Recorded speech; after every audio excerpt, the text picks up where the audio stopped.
Oh hell, it's a bag of tricks, this YouTube, is it not? I've just been watching a video of Simon Clark, the science education video dude who he's got a really successful YouTube channel. He's got about 500,000 subscribers, and he's talking all about how he's like losing money with his channel now, and how lots of other people out there are losing money with their successful YouTube channels, and how the ad revenue just isn't there anymore, and how the views aren't there anymore for their videos, and all this sort of thing. And I'm just thinking, like, what is the point of it all? What's the point of me trying to do this? Like, well, I know what the point is. I know why I do this video. It's for the small number of people who do watch my videos, and I love the feedback I get. I love that I have 130 subscribers or so, and I really love the engagement, and I think it's a worthwhile use of my time just to offer people different perspectives on things, to talk, ramble on camera about random crap that comes into my head, and make not good quality videos, not put a huge amount of time into it, not treat it like it's my full-time profession or anything like that, but just to really have fun with it. And it's an outlet for myself as much as it is for other people watching it. But I never expected really to make money with a YouTube channel at all. And it's just, how do you make money? How do you sustain yourself with any kind of creative profession in this world of austerity, in this world of austerity, and when everyone's poor, when most people are struggling to loads of people are struggling to put food on the tables, working full-time jobs, not doing creative professions, being able to support yourself on any level of the creative profession is an unbelievable luxury in this world. And I think, Simon Clark, I'm sorry to say, is bitching a little bit about is bitching a little bit about his lack of success at the moment, and it's just saying that, I can't do my YouTube channel anymore because not getting enough money for it. I have to go get a regular job. And yeah, you will. You've made your content now. You have to go get a regular job and contribute to society like I have to do, like the rest of us, and leave creative pursuits for your spare time and so on.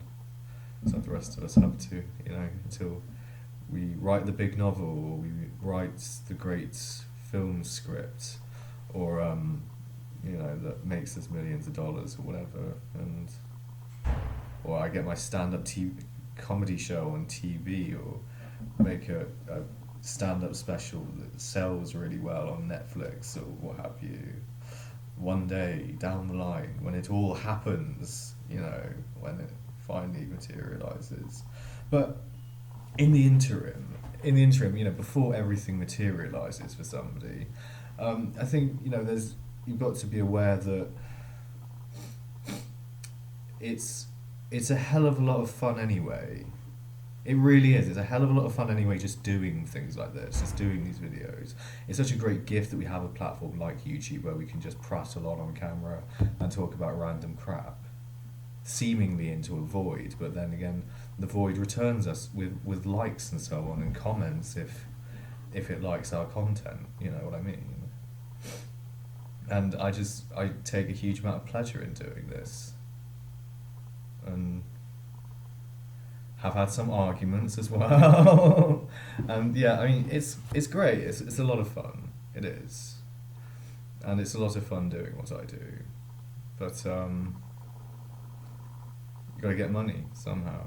Got to put food on the table. Got to make work pay, and so on, and all these things. And not give up. But down the line, it seems to me like Simon Clark was cresting, a high and beautiful wave at one point of success, and now he's a young guy still, and he's not successful. He's thinking about closing down his YouTube channel. It's sad, really. It's sad that sort of thing can happen to somebody, and that you got success, this brilliant thing that everyone wants on the one hand. And then you've got the decline on the other hand. And that's the bit that no one talks about, isn't it? Once you've got the success, how do you spend it? Or when you say success, you really mean money, probably, don't you? When people say success, yeah, and then the money starts evaporating because of the economy or whatever, and that's the way that the cookie very often crumbles. And I think mostly what I'm trying to do is do something that will have an impact for all time, more like, and having to go through any kind of degree of suffering to make that happen, whether it's my books, my novels, get those completed, and it might be, forgotten on a shelf for decades or centuries even, and unearthed eventually, and then it'll find its following. I don't know, it might be something like that. And yeah, just putting it aside for posterity possibly, and or just for people who are interested. And what I get, I don't get huge followings. I've got 200 followers on medium.com, which is probably my biggest following out of all my social accounts, which is where I write poetry. And the poetry occasionally does well. It gets people clapping for it. I got 56 claps on a poem I wrote this morning. That means at least 2 people liked it. One person gave it 50 claps, which is the highest amount of clap you can give a poem. One person gave it 6 claps, which I think is reasonable. And it's stuff like that. It just makes me happy.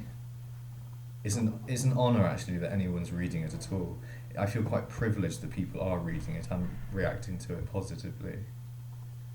So, if I had 500,000 subscribers, I wouldn't be, bitching about how I'm not earning enough money to sustain my channel.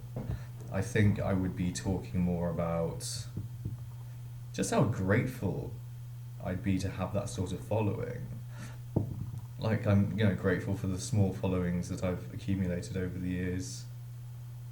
And yeah, it's wonderful to have a sort of fan base, a sort of base of people who enjoy your content and keep coming back to it. It's really, it's a privilege to do it, and it's a wonderful time, and it's a lovely gesture to give a like or to give some claps for a Medium article or whatever it is, and it's that sort of stuff I think we should appreciate more, and not worry about the money, and just keep doing what we're doing and have faith that maybe we can support ourselves doing it one day.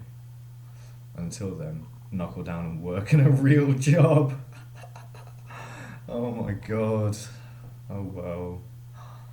Yeah, that's the solution, isn't it?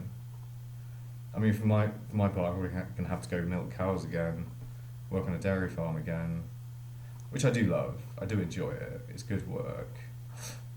It pays well, which is the main thing about it. And just keep YouTube for my spare time, keep writing poetry in my spare time, keep writing articles in my spare time, and work on my novels here and there, which I can do in that job. Paint here and there. It is what it is. C'est la vie. C'est difficile, c'est très difficile. Le travail créatif. Très difficile. Thank you for watching everyone. Bye bye. I love you lots.